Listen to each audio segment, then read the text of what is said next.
குறை கேட்கிற இடத்துல இருக்கிற நீ குறையை தீர்க்கிற உயரத்திற்கு போகணும். அதுக்கு ஒரே வழி அண்ணல் அம்பேத்கர் சொன்னதுதான், அதிகாரம் மிக வலிமையானது. முதலில் அந்த அதிகாரத்தை பிடி.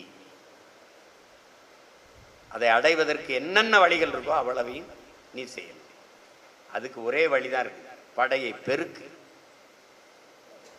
இந்த அரங்கத்தில் இத்தனை பேர் இருக்கிறீங்கன்னா இது மாதிரி 50 மடங்கு 60 மடங்கு நீங்க பெருக்கணும். அதுக்கு என்ன வழி?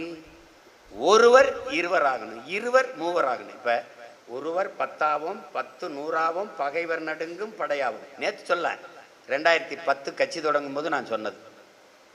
யாராவது ஒருவர் 100 ஆயிருக்கீங்களா? ஒருவர் 10ஆவும் அது ஆயிருக்கா? இல்ல. ஒருத்தன் 10 பேரை வேணா கட்சி விட்டு வெட்டியிருப்பேன். கட்சியில் யாராவது சேர்த்திருக்கிய? நீ எங்க சேர்ப்ப? எங்கிருந்து சேர்க்கணும்? கூட